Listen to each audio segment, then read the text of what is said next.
Saudações, caro telespectador e internauta, bem-vindo ao Moscast desta semana. Este Moscast é um produto do jornal The Mozambique Times. Moçambique nos holofotes do mundo pelas piores razões. A grave violação dos direitos humanos durante e após as manifestações. A Ordem dos Advogados denuncia assassinatos, torturas e desaparecimentos forçados durante a crise pós-eleitoral em Moçambique. Dados avançados pela Ordem mostram que mais de 300 pessoas foram assassinadas pela polícia e mais de 700 foram baleadas. A violência policial continua mesmo com a mudança de chefia até na polícia. Para debater as melhores formas da promoção dos direitos humanos em Moçambique, temos em estúdio Feroza Zacarias, que é advogada e diretora da Comissão dos Direitos Humanos na Ordem dos Advogados de Moçambique, e a ativista social Quitéria Guiringani, a quem cumprimento as duas desde já. Muito obrigada por aceitarem o nosso convite. Vou começar por si, Feroza. A Ordem dos Advogados revelou um cenário preocupante de repressão pós-eleitoral, com centenas de mortos e milhares de detenções arbitrárias. Pode detalhar as principais violações documentadas pela Ordem? Olá a todos, obrigada por esta oportunidade e saúde de forma especial a minha companheira Quitéria aqui ao meu lado. Indo à questão que me foi colocada, antes também tenho a trazer uma apreciação positiva em relação ao fato de estarmos aqui a debater sobre a situação dos direitos humanos, mas olhando de uma forma particular para um posicionamento, um documento que foi por nós emitido. Sim, estou aqui para afirmar que tudo que consta do comunicado constitui uma realidade. Nós estamos no terreno desde o início do processo eleitoral, não foi a quando as manifestações, não, desde o início do processo eleitoral, porque já é histórico, é estrutural a violação dos direitos humanos. Nós sempre nos posicionamos enquanto ordem, por intermédio da Comissão dos Direitos Humanos e os conselhos provinciais, e mantemos-nos em prontidão, de forma voluntária, advogadas e advogados, para responder à situação da violação dos direitos humanos a todos os níveis, porque assistiu-se à violação dos direitos humanos desde a fase do recenseamento eleitoral, a campanha eleitoral, mas a situação veio agravar-se ainda mais quando chegamos à fase da votação, onde temos um ator que é inquestionavelmente o rosto da violação dos direitos humanos, que é a Polícia da República de Moçambique e as suas subunidades. Falo da PRM, Cernic e UIR, que de forma natural, parece algo natural, faz-se a rua, tem uma abordagem, uma atuação completamente contrária às leis e até às suas normas internas, porque o que nós temos estado a assistir é algo que não tem nenhuma classificação. As violações partem a partir de agressões físicas, mortes, desaparecimento, e de uma forma proposital que em nenhum momento abre espaço para nós questionarmos se havia um outro caminho. Porque se formos olhar para baleamentos, a maior parte deles são feitos para órgãos vitais, de forma direcionada, onde a pessoa não deve resistir. Em termos numéricos, nós encontramos poucos baleados nos seus membros, né? Na perna, no braço, é na cabeça, é no tronco da pessoa, e são balas verdadeiras. E também assistimos à situação de tortura, já é prática da Polícia de Investigação Criminal em Moçambique, usar-se da violência no ato de interrogatório, mas agora assistimos de uma forma vergonhosa para o país a violação dos direitos das pessoas quando são interpeladas, quando ainda não há nenhum processo acusatório, ainda não há elementos bastantes, as pessoas basta só a forma como as pessoas são recolhidas para as esquadras é com uma violência extrema, injustificada, não há nenhum critério. Há crianças que também são recolhidas, há mulheres que são gestantes, há pessoas idosas, há jovens, adolescentes, são recolhidos de uma forma que poderia se minimizar. É certo que não é fácil, numa situação de detenção, medir-se a força, mas há situações que a polícia vem a trazer o rosto da violência, principalmente quando se trata de jovens dos bairros suburbanos. E como é que a polícia iria minimizar esta violência no ato das detenções? Espera-se que a polícia esteja capacitada, esteja preparada para abordagem humanizada, para uma abordagem que reduza todo o risco possível de agredir as pessoas, de recolher as pessoas em viaturas que não reúnam condições. E nós temos estado a assistir que a polícia, quando recolhe as pessoas para as celas, mete elas por baixo das viaturas mahindras, onde não há condições para uma pessoa estar... Se mexer... sair daquela situação sem ter sido, primeiro, humilhada, e depois também sem ter sofrido alguma violência física, a sua integridade física e também até emocional, porque é de uma forma completamente contrária às normas, completamente contrária à lei. Chegamos às esquadras também, que sabemos que não tem condições nenhumas, e a polícia também tem feito um trabalho de prender. Se elementos chega lá, não temos um auto de notícia feito pela polícia. As pessoas são recolhidas, são amontoadas de uma forma completamente contrária à dignidade da pessoa humana. E por conta dessa intervenção dos advogados de plantão, conseguimos restituir a liberdade das pessoas. Quitéria, dados indicam que mais de 300 pessoas morreram e cerca de 700 detidos pela polícia. Do ponto de vista da sociedade civil, que impacto é que estas violações que são reportadas quer pela Ordem dos Advogados, assim como por outras entidades das organizações da sociedade civil, têm na vida dos cidadãos e na confiança do Estado? Saudações combativas, permita cumprimentar a todas e todos que acompanham, assim como a companheira Feroza. Como geração 18 de março, nós também estamos desde a primeira hora a fazer assistência às vítimas. E a nossa assistência sempre teve esta preocupação de garantir que os direitos humanos sejam respeitados em Moçambique. Nós sempre olhamos Moçambique como um país que não cumpre, que não respeita os direitos humanos.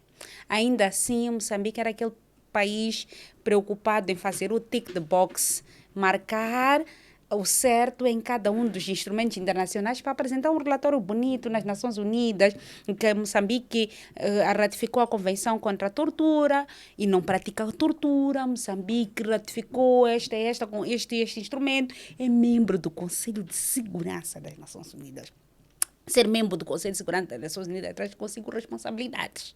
Você não pode ser um Estado que de dia está a falar de paz, de noite está a fazer guerra.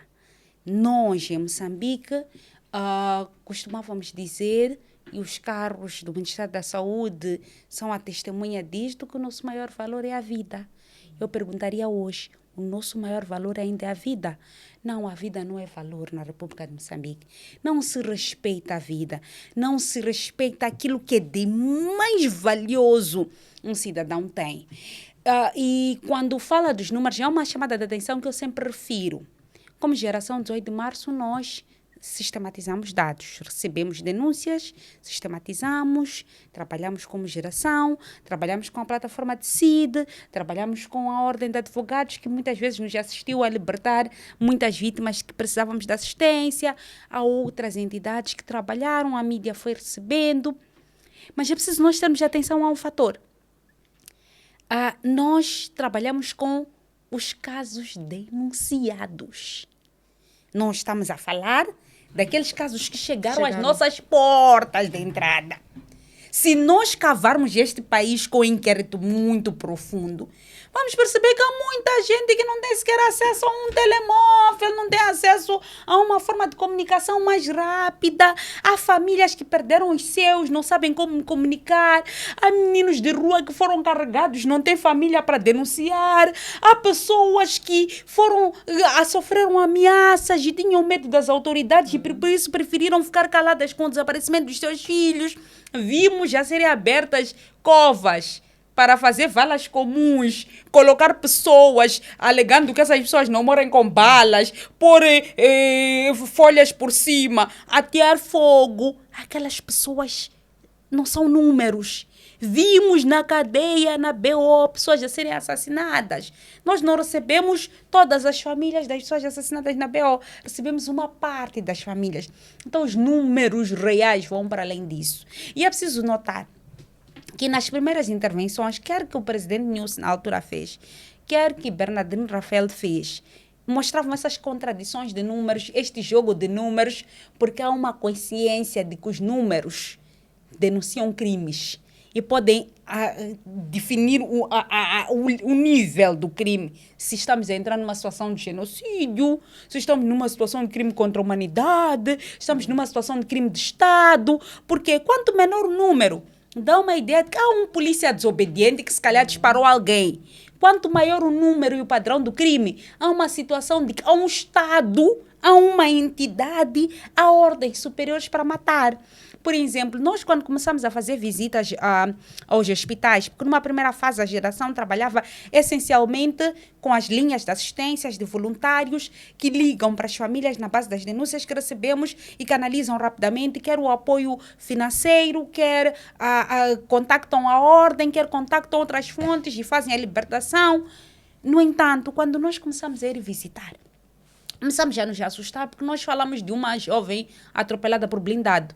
Entramos no hospital central e encontramos outro jovem atropelado por blindado. Afinal, não foi uma pessoa só que blindado atropelou, não. Em dias diferentes, em locais diferentes, blindados já atropelaram pessoas intencionalmente.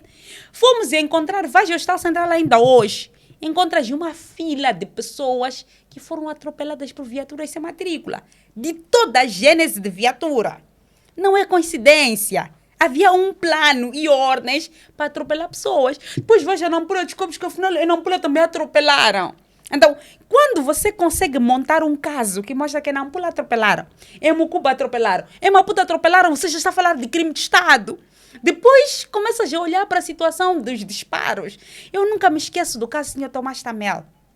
O Sr. Tomás Tamel foi o caso que fez com que nós começássemos a angariar dinheiro de apoio de voluntário. Porque ainda em outubro nós recebemos uma chamada de uma família em pânico a pedir socorro porque acabavam de balear, porque tinham baleado o seu familiar e o seu familiar estava com 10 balas no corpo.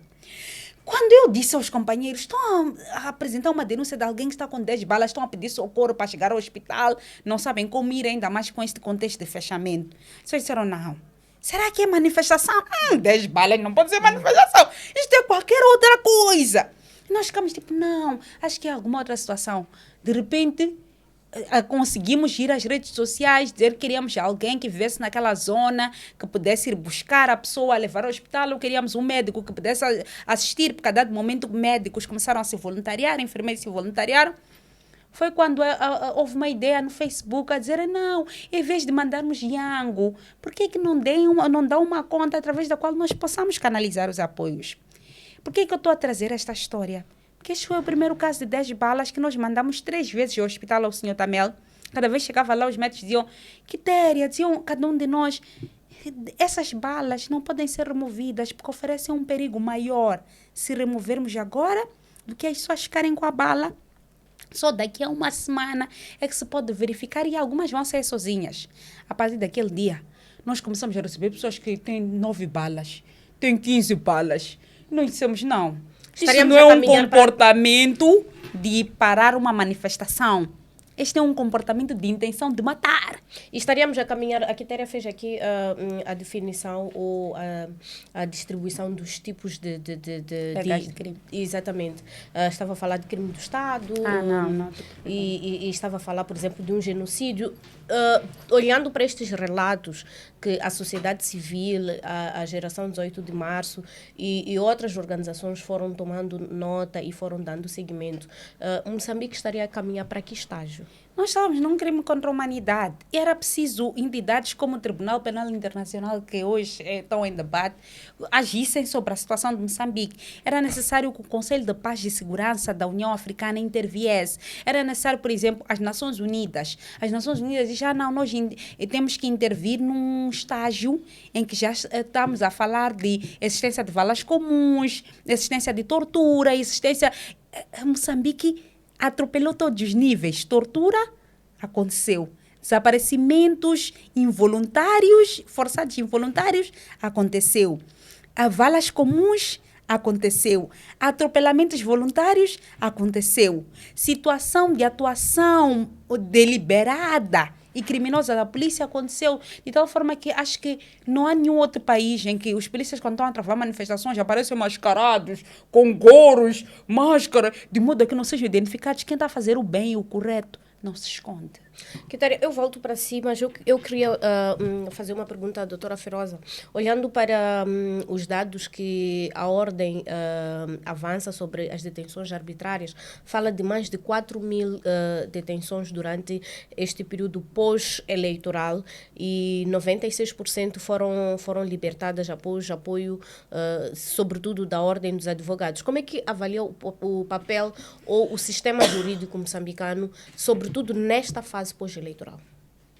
Antes, importa salientar aqui que a Ordem, a Comissão não está sozinha neste trabalho. Nós contamos com parcerias estratégicas, que uma delas é da geração 18 de março, Plataforma Decide, CIP, CDD e Amnistia Internacional.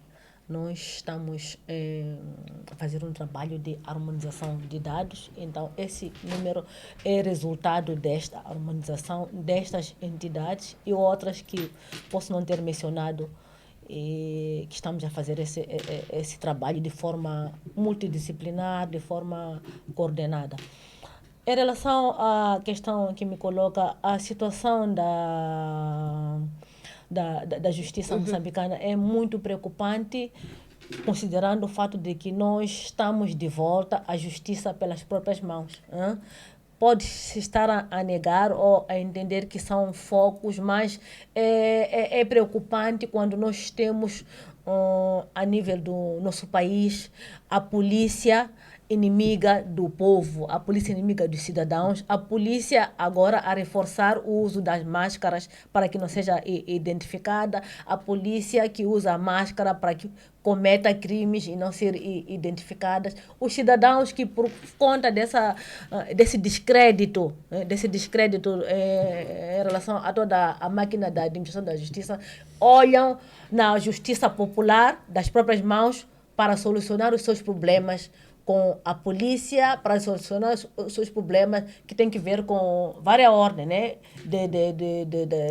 Da vida social, o custo de vida, e por elas já sabem que não vale a pena ou não acreditam numa situação legal e vão às ruas, colocam-se numa situação de risco, primeiro para elas mesmas, mas também para toda a máquina da administração da justiça, porque se formos a reparar a destruição de portagens, mortes de polícia, porque também temos mortes de alguns polícias em resultado do estado de necessidade, porque a maior parte da situação de mortes que nós assistimos foi porque a polícia tomou a iniciativa de cometer uma violação dos direitos dessas pessoas, e as pessoas, forma de revidar, respondem. Então, olhando todo o cenário, a situação é preocupante.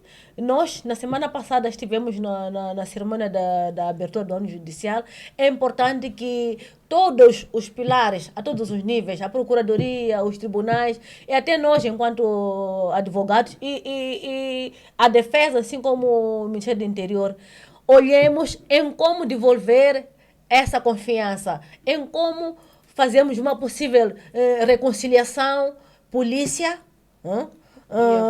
polícia, comunidade, porque a continuar assim, a polícia não tem nenhuma autoridade, não há nenhuma voz de comando que é obedecida. Se aparece uma voz de uma comunidade, de um grupo a decidir que nós vamos incendiar uma portagem, vamos assassinar, vamos fazer alguma maldade, vamos vandalizar patrimônio privado ou público. Essa voz é mais seguida do que a voz de comando que neste momento eu olho de forma mais basilar, que é a voz da polícia que se faz às ruas. A Procuradoria também precisa de fazer um trabalho de desenvolver essa confiança. É importante que nós tenhamos a Procuradoria conosco a caminhar para que tome iniciativa de ações de responsabilização para a corporação, não protecionista. É importante que quando se chega a um processo que foi mal instaurado, um processo que de forma clara houve tortura, não se ignore este ponto e dar-se seguimento por exemplo, por que o cidadão estava a manifestar. É importante que se questione por que esse cidadão, olhando para o último caso do jovem Wilson, por exemplo, não se pode, num Estado de direito e democrático, que se quer de direitos humanos e fundamentais, porque nós temos uma Constituição muito avançada, a Procuradoria ignorar este ponto daquele cidadão que foi exposto, para que devolvamos essa confiança, senão estamos todos, então, enquanto pilares da administração da justiça, a legitimar, a dizer que sim, um cidadão pode ser torturado nas mãos da polícia, o cidadão pode ser apresentado naquelas condições, os cidadãos... A maior parte dos processos que nós temos estado a assistir no âmbito do plantão, de plantão, quando são cidadãos que fazem parte de zonas mais recônditas, dos bairros suburbanos, pessoas mais desfavorecidas, sempre relatam situação de tortura. Então... a situação está mesmo complicada e não podemos minimizar isto e seguirmos com a abertura dos tribunais que não são reconhecidos, que não serão apropriados pela sociedade em geral. Portanto, o ano judiciário começou enfrentando um novo tipo de desafios neste momento. É este da volta à justiça pelas próprias mãos. Do não reconhecimento, do não respeito pelas autoridades policiais, assim como autoridades judiciais, como aquelas que podem solucionar os nossos problemas. Ok, Quitéria, ouvimos a doutora Feroza a falar sobre esta postura que os tribunais e o sistema judiciário no geral tomou durante este período pós-eleitoral. E falou também sobre os crimes, o tipo de crimes que o Estado moçambicano poderia estar a praticar contra os seus cidadãos e fez menção que no nível em que nos encontramos devia haver uma intervenção de alguns organismos internacionais, como o Tribunal Penal Internacional, a Comissão Africana para os Direitos Humanos e até a própria União Europeia, que esteve a observar o processo eleitoral e no seu relatório final fez menção também a esta crise pós-eleitoral. Como é que olha para a postura destas organizações diante de tantos problemas que Moçambique registrou depois das eleições? Eu creio que o mundo esteve mal em relação a Moçambique e os moçambicanos têm um sentimento justo de abandono. Sentimos uma situação de um peso, duas medidas, que foi até bastante ecoada ao nível de vários países, incluindo na Europa, quando se diz que olhamos para a Venezuela, olhamos para Moçambique, olhamos para uma série de contextos, porque o Estado moçambicano viu-se a bel prazer a violentar as pessoas da forma mais vil e o mundo, de alguma forma, preocupado em ver será que aquele cidadão parece que saqueou, aquele cidadão parece que isto. Quer dizer, passou a haver uma lei paralela. Esta questão de dente por dente, olho por olho, começou com a polícia, começou com os tribunais, como quem diz que aquele indivíduo que estava a manifestar porque não escreveu uma carta merece a violência do Estado, merece o assassinato do Estado, merece o assassinato de caráter. E ao invés da Comissão Africana dos Direitos Humanos e dos Povos, da SADC, dos blocos regionais, das Nações Unidas, Moçambique é um país membro do Conselho de Segurança das Nações Unidas. Como país membro do Conselho de Segurança das Nações Unidas, tem obrigações. Então, nós esperávamos que, de alguma forma, estas entidades tivessem tido uma postura ativa em relação ao processo. Eu vou dar um exemplo prático.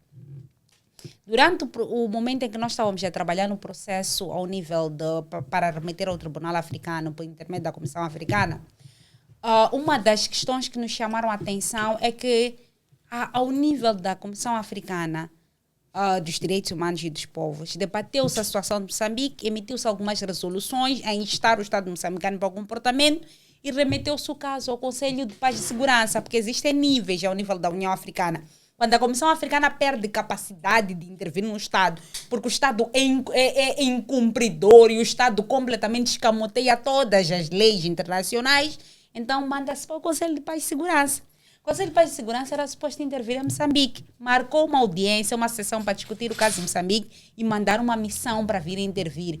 Na semana da sessão, vamos dizer que a sessão está agendada para amanhã, houve uma delegação moçambicana que visitou a Comissão Africana e, em piada, disse que a delegação entrou com uma mala. Agora não sabe se é uma mala de dinheiro, se é uma mala de ameaça, é uma mala do quê, ninguém sabe dizer. A verdade é que a sessão foi cancelada. Nunca houve a sessão da União Africana para discutir isso. E eu costumo dizer, qual é o perigo disto? A Feroza muito bem referiu aqui que nós estamos numa situação em que as pessoas desacreditaram as instituições. E eu sempre dizia durante as eleições que o que estaria em julgamento não seria a validade das eleições. No pronunciamento do Conselho Constitucional, não estávamos a julgar a validade das eleições, estávamos a julgar a validade das instituições. O cidadão queria ver se é válida a instituição, se podemos confiar na justiça em Moçambique ou não.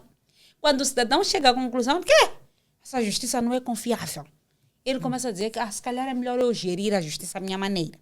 É o mesmo que acontece. A União Africana, a União Europeia, as Nações Unidas, quando intervêm, não está a fazer um favor a Moçambique. Não está a fazer um favor aos moçambicanos. Está a prevenir uma situação pior.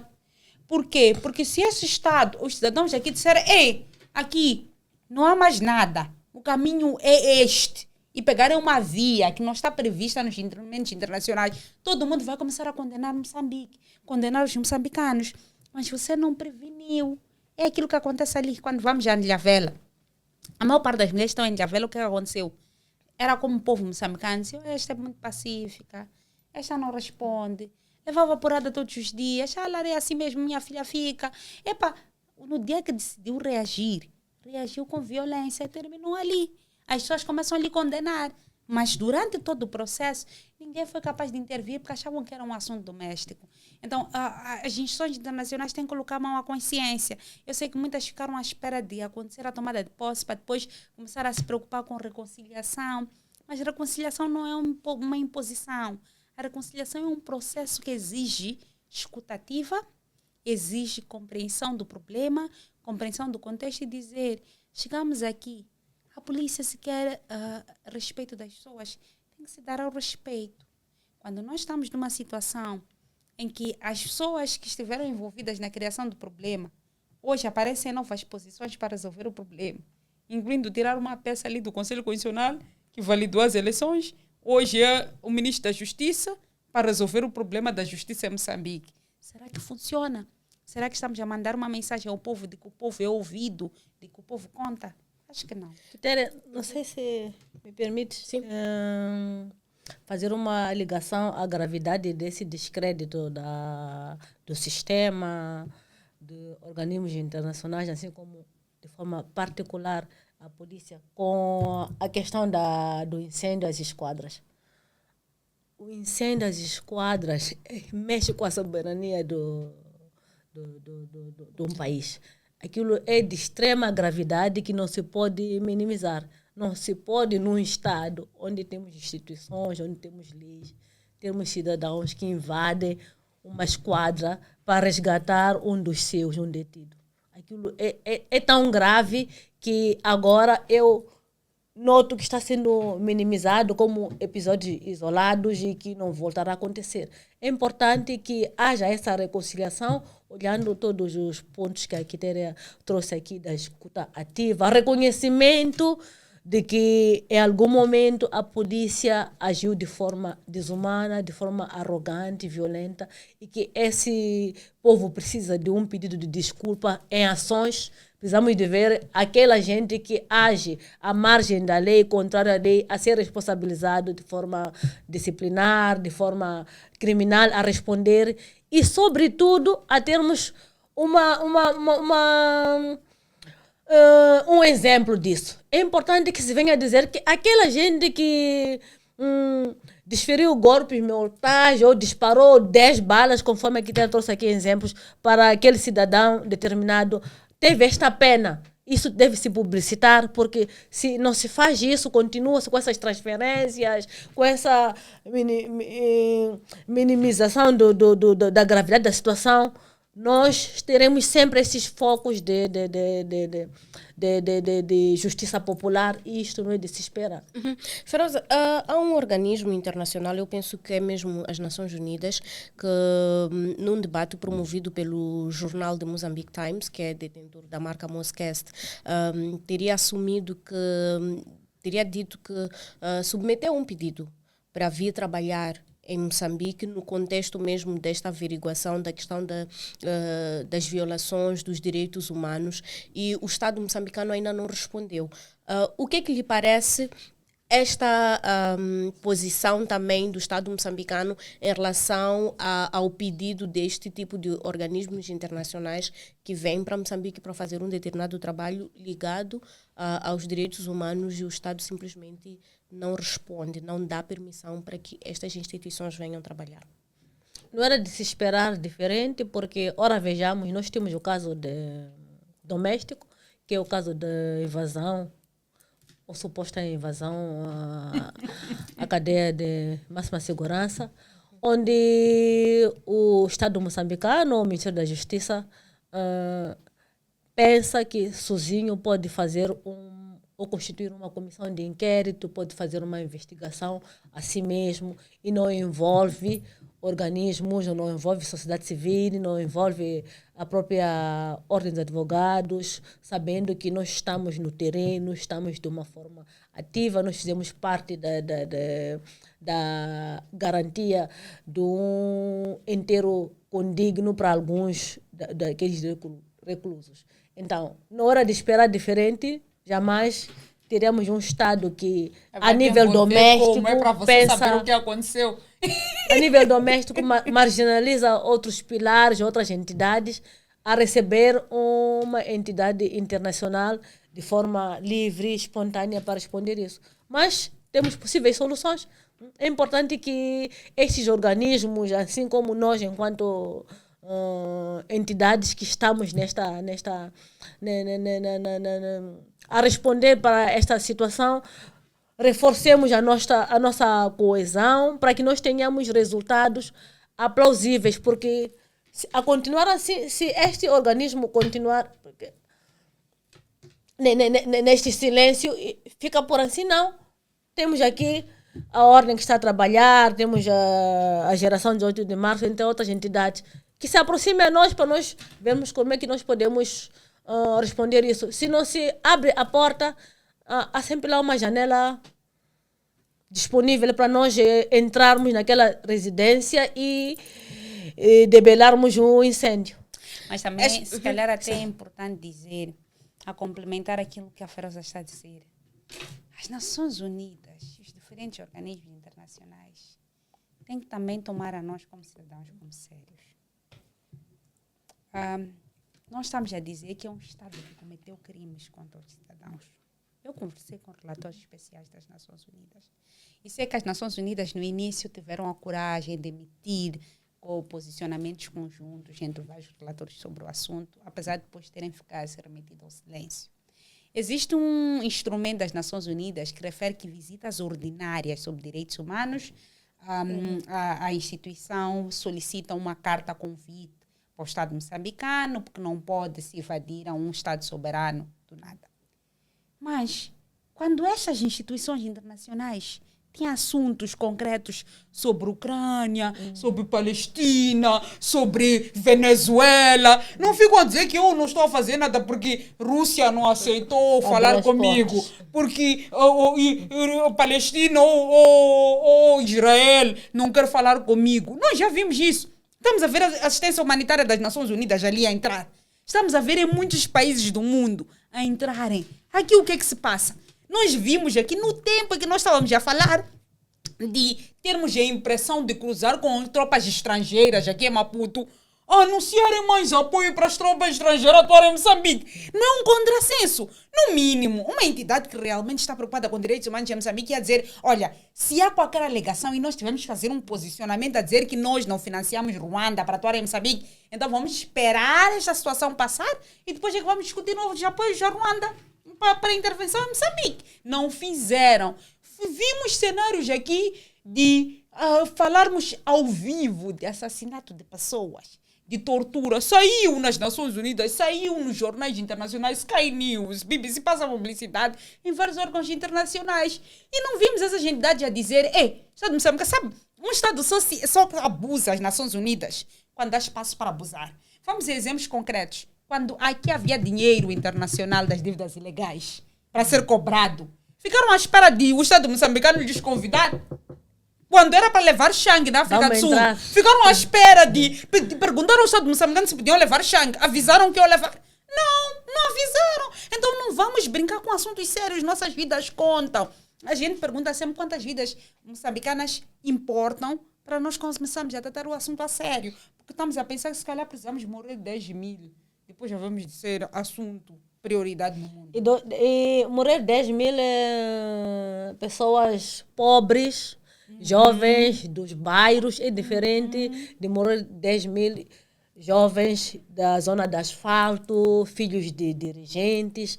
Não há relato de um jovem que tenha de classe média que tenha perdido a vida nas manifestações. E isso também contribui para a marginalização desta situação, destas vidas. Porque se fosse uma situação onde pudéssemos ter o registro de um jovem só a ser alvejado, de gás lacrimogêneo a ser atirado aqui neste bairro, nós nos encontramos no bairro privilegiado, eu acho que alguma medida teria sido tomada. Ou não teríamos registrado essas situações.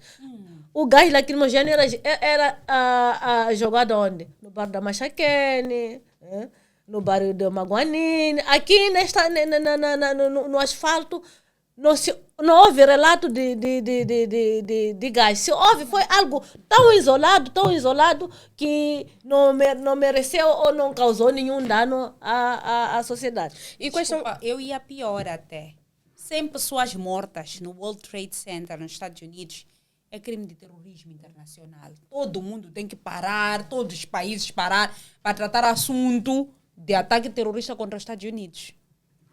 Agora pergunto, aquilo que aconteceu em Moçambique não era terrorismo de Estado? E qual é o caminho quais são os caminhos que devemos percorrer para sair desta situação? No meu entender, o principal primeiro é o Estado moçambicano, e olhando de forma particular para a Polícia da República de Moçambique, porque é o rosto da violência no âmbito das manifestações. Redimir-se, tem que prostrar-se diante da sociedade, reconhecer que cometeu-se atrocidades, olhar para cada um dos agentes, responsabilizá-los. É importante que sejam responsabilizados de forma administrativa, disciplinar, assim como de forma criminal, e garantir que sejam responsabilizações exemplares. A sociedade precisa saber que aquele indivíduo, estou a ser repetitiva, mas isto falta, isso é que causa esta revolta popular, que faz com que os cidadãos vejam que se prenderam o nosso amigo, o nosso companheiro, está naquela esquadra, não teremos justiça, deixa nós irmos fazer a justiça. Chegam lá, libertam aquele cidadão. Isso é grave. É importante que nós, como solução, façamos esta responsabilização e procuremos ter uma reconciliação nacional. A reconciliação nacional passa por esse reconhecimento de que o Estado moçambicano se excedeu, violou de forma brutal, injustificada, desproporcional, vergonhosa, desumana. Eu não tenho qualificações para o que nós vivemos aqui no nosso país e que alguém deve responder. Não se pode ficar à espera que entidades, organizações da sociedade civil e a ordem, entre outras, tomem iniciativa. Que as nossas ações venham para complementar a ação inicial que deve ser feita a nível interno da própria corporação. A polícia deve olhar no seu interior, ver quais foram as abordagens, quais foram os indivíduos que estiveram envolvidos e responsabilizar. Não aconteceu o que nós sabemos até este momento, que aquele cidadão que esbofeteou aquela senhora foi transferido em jeito de promoção. É uma promoção. Esse protecionismo não é favorável. Sabe, Feroz, há um ponto que eu quero discordar, que para mim é muito importante nós começarmos a discutir com honestidade. A responsabilização administrativa e criminal já não pode continuar a ser só para o agente que bofeteou, que assassinou, que disparou, que premiu o gatilho. Vamos lá começar a dar nome aos bois. Nós queremos Bernardino Rafael ali chamar esta pessoa aqui que tem que vir pagar. Mas pagar de verdade, não é aquele teatro que assistimos nas dívidas ilegais. Queremos Felipe Jacinto News. Aqui é ordens. Nós estamos a dizer que houve um crime. Houve assassinato de pessoas. Aqueles agentes não acordaram, sair de casa, ver um manifestante e não gostou da cara do manifestante disparar. Então, aqui, e é uma coisa que nós temos vindo a discutir, é arrolar a pessoa que foi autor material, mas também arrolar o autor moral. Quem emitiu as ordens? Quem emitiu as ordens para as pessoas virem matar as pessoas? Como é que eu costumo dizer que um crime tem que ser analisado também sob o ponto de vista do padrão? E falamos há pouco tempo. Se em Mucuba estão a caçar pessoas, em Gurua estão a caçar pessoas, em Morupula estão a caçar pessoas, no mesmo dia, com o mesmo modo de operandi, a mesma pessoa a fazer. Então, isso já não é um crime particular, é um crime promovido com conivência do Estado. Eu já ia mesmo para esta questão, olhando mesmo para o nível de repressão policial caracterizada por desaparecimento de jovens, raptos, agressões, e é algo que continua mesmo com o novo governo. Nós estamos a assistir, o novo governo tomou posse a 15 de janeiro, temos novas chefias a nível da polícia, mas continuam os relatos de desaparecimentos, desaparecimentos forçados de membros de partidos da oposição, até de jornalistas. O que este cenário diz sobre a cultura institucional das forças de segurança? Esses estão muito à vontade. E só vão deixar de estar muito à vontade quando começar a haver responsabilização. E as pessoas estão mais preocupadas em dizer ao povo: não, vamos confiar nas instituições. Confiar em que instituição? Você confia na instituição. E, infelizmente, o correto que eu aprendi na escola é eu ensinar as pessoas. Eu lido com casos sempre de violência, vem ter comigo pessoas que estou a pedir intervenção. Eu digo: vamos lá esperar. Mas, às vezes, quando eu vou para a almofada, para dormir, eu digo: estou a dizer, essa pessoa, vamos lá esperar o tribunal. Mas eu próprio já estou acreditando nesse tipo. Eu não confio e temos que ser honestos. Então, aquelas pessoas, sabe, todos nós recebemos todos os dias casos de pessoas que vêm ter connosco a dizer: meu caso, há um senhor que ligou-me, disse: Mana Quitéria, o meu filho tinha 18 anos. No dia 25 de dezembro, estava no bairro do Jardim a passear com um amigo, a celebrar dia da família. E, de repente, quando houve aquela evasão intencional na BO, começaram a fingir que estavam a caçar pessoas. Chegaram, carregaram meu filho, o amigo. Disseram: entre no carro. Eles não estavam a perceber o que estava acontecendo. Meu filho nunca na vida tinha entrado numa cadeia. Descarregaram, estão a recapturar fugitivos da BO. Chegaram na BO, eles torturaram. Quando já não tinham força, disseram: vocês têm 30 segundos para levantar e fugir. Nós sabemos que vocês não são daqui. Eram muitas pessoas. Disseram: levantem e fujam. Tem 30 segundos. O meu filho já não tinha forças, não conseguiu nem levantar, colocar-se em pé por causa da tortura. O outro miúdo conseguiu levantar, deu uns passos, conseguiu cair um pouco mais à frente. Meu filho foi regado de balas. É assim como morreram aquelas pessoas na BO. Quem nos conta isso é esse menino que conseguiu dar passos, foi também descarregado balas, mas pelo menos só foram 4 balas e por isso está vivo, está no hospital internado. Está a perceber esta gravidade? Para um pai dizer, meu filho perdeu a vida e ainda foi ao Cernic. No Cernic escreveram ali, porque para emitir a certidão de óbito, tinham que escrever, foi disparado na BO, quando capturaram, era recluso. Meu filho recluso, trago lá um documento que prova que meu filho era recluso. Sim, nós sabemos, é só porque é melhor levar o documento a si mesmo. Então, imagina se temos caso deste senhor, quantos outros casos assim nós temos? Então, precisamos começar a ter um diálogo muito sério, porque eu vi aquela tentativa de falar de reconciliação, o arrependimento. Uma comissão de verdade e reconciliação é necessária em Moçambique. E reconciliação não se força. Não é dizer, a partir de hoje reconciliamos. Enquanto todos nós, nossos corações estão carregados lá dentro. Nós sabemos que há uma mágoa muito grande. Vamos lá ser honestos aqui. Verdade? Reconciliação. Vamos ser bem na história. Atos demonstrativos de arrependimento, de vontade de reconciliação. E teremos caminhos jurídicos para levar os responsáveis ou alegados responsáveis por estas violações. A Quitéria, por exemplo, falou das chefias anteriores das Forças de Defesa e Segurança. Há espaço juridicamente para que essas pessoas sejam responsabilizadas? O primeiro caminho que existe é essa de garantir-se a defesa, a assistência jurídica de qualidade, de forma legal e justa para todos os cidadãos, independentemente da sua classe social. Isso já estamos a fazer todos nós, enquanto entidades, estamos a trabalhar nisto. O outro caminho é aquele de nós não ignorarmos, já falei isso antes, situações que têm a ver com tortura. É importante que, em paralelo a assistir a um caso de manifestação, de detenções no âmbito da manifestação, se houver um relato de que houve tortura, não se deixar de lado ou ignorar essa situação. Diante de uma sentença condenatória, esgotarmos todos os mecanismos para garantir que os jovens, os cidadãos, não sejam fichados de forma criminal. Estamos a ter muitas fichas criminais porque os julgamentos agora até parecem um favor, né? Tipo, deixa dar 3 dias de pena de prisão convertida em multa para fecharmos isto. Mas isso não é de aceitar. Por que não se considerar que não há crime ou não há provas bastantes para isso e deixar as pessoas livres?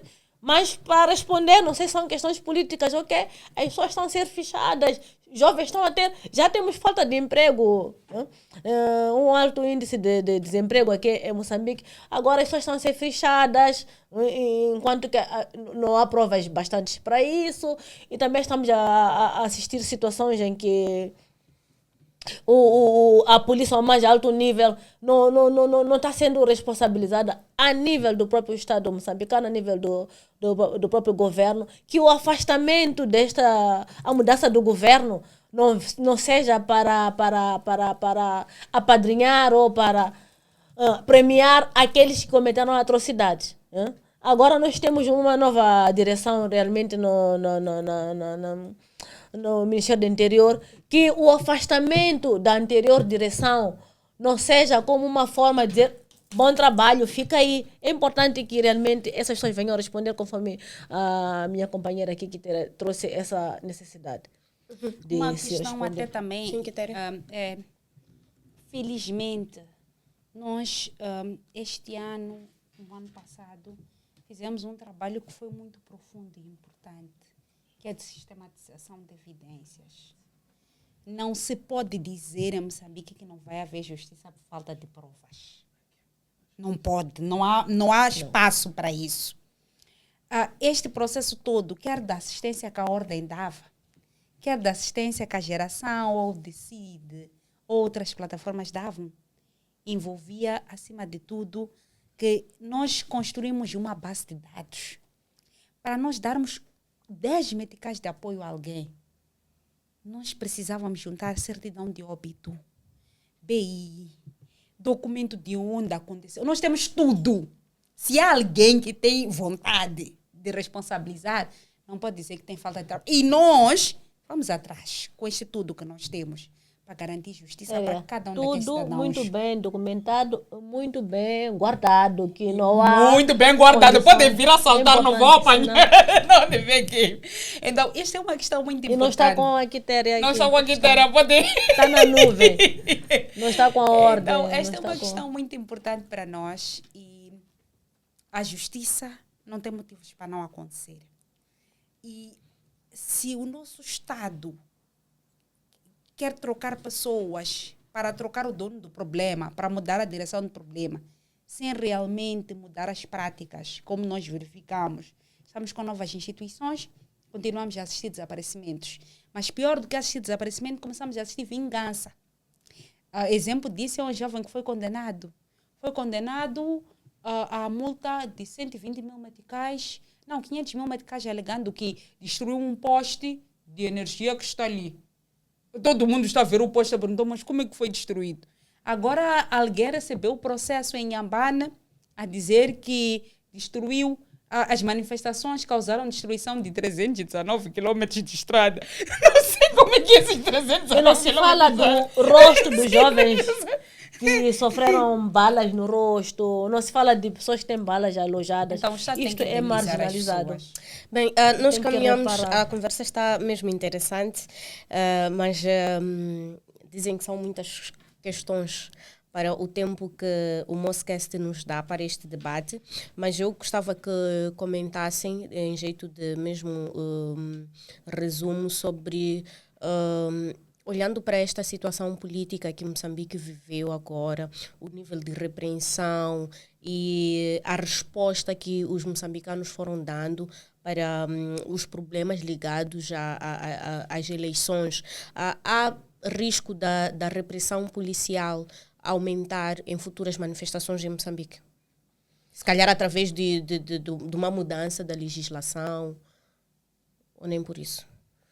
A situação de Moçambique, ou o problema de Moçambique não é legislação. Então, vamos deixar a legislação de lado. O problema é mesmo, é estrutural, é sistemático, é naturalizado, quando até este momento nós estamos a assistir à normalização da violência policial.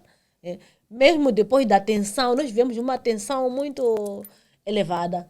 Neste momento que se esperava de calmaria, de reconciliação, apaziguamento, né, da situação, a polícia continua opressiva, continua violenta. Então, para dizer que no futuro, se não se mudar a estrutura de funcionamento da polícia, se não se responsabilizar as pessoas, nós vamos elevando cada vez mais a violência e com a gravidade de que neste momento os populares já não estão a cruzar os braços, já estão também a preparar-se, a organizar-se, estão a responder à violência policial e nós estamos a caminho de uma situação de guerra civil.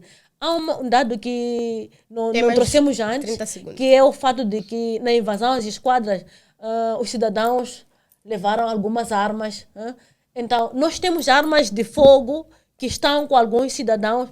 Já imaginou uma situação em que nesta justiça pelas próprias mãos a polícia vem com armas, dispara num bairro e nós também temos cidadãos que têm armas, estão a disparar. Então, isto é muito grave e a polícia devia vir a público dizer quantas armas foram levadas, quantas foram resgatadas, quantas estão a monte. E depois também fazer bolas baixas, ver em que momento perdeu essa autoridade, o que pode fazer para recuperar a autoridade que a polícia perdeu. Não temos uma polícia com autoridade, nós passamos a portagem, digo nós porque eu também sou cidadã desse país, dessa cidade, eu pago a portagem quando eu quero, quando eu não quero estou a passar, ninguém me trava, às vezes tem lá alguns militares, alguns agentes da polícia, mas mesmo assim, é mesmo para assustar o mais tímido, não atravessa a portagem. Vou trazer exemplo da portagem, porque é um exemplo mais próximo. Então, não há autoridade, não há respeito por instituições, isso deve se resgatar. Quitéria tem 2 minutos.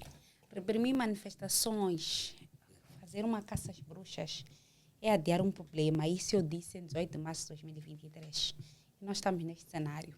Então, qualquer tentativa de prolongar a perseguição é encurtar o mandato.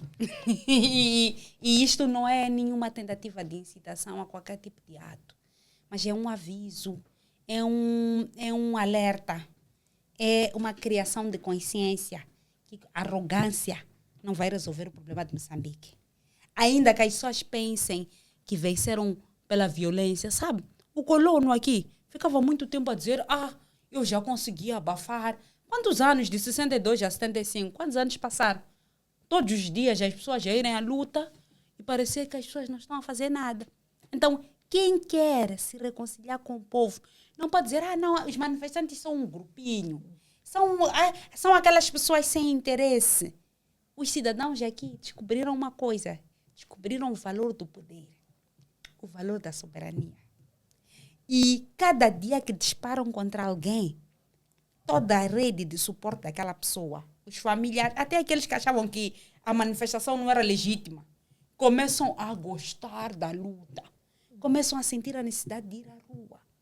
Então, ao invés de fazermos um esforço contrário, de irmos pedir desculpa às pessoas, de irmos dialogar com as pessoas, de irmos dizer, escolhemos o caminho errado, mas neste momento queremos reconstruir um Moçambique em que aqueles que estão neste polo e aqueles que estão neste polo se encontram aqui no meio. Estamos a tentar dizer, não, vocês têm que vir se encontrar conosco aqui onde nós estamos. Não vai terminar bem. Então, o melhor conselho que a gente pode dar é não subestime o poder de um povo, respeite o poder do povo, respeite o maior valor que é a vida, porque a dignidade não se negocia, conquista-se. Bem, muito obrigada, Feroza Zacarias e Quitéria Giringane. Feroza Zacarias é advogada e diretora da Comissão dos Direitos Humanos da Ordem dos Advogados de Moçambique e Quitéria Giringane é ativista social e membro da Geração 18 de Março. Estivemos aqui a discutir a questão dos direitos humanos durante a crise pós-eleitoral em Moçambique. E desta forma colocamos ponto final a este programa. O conteúdo deste podcast pode ser acessado nas nossas plataformas digitais. Somos Moscast por Jornal de Mozambique Times.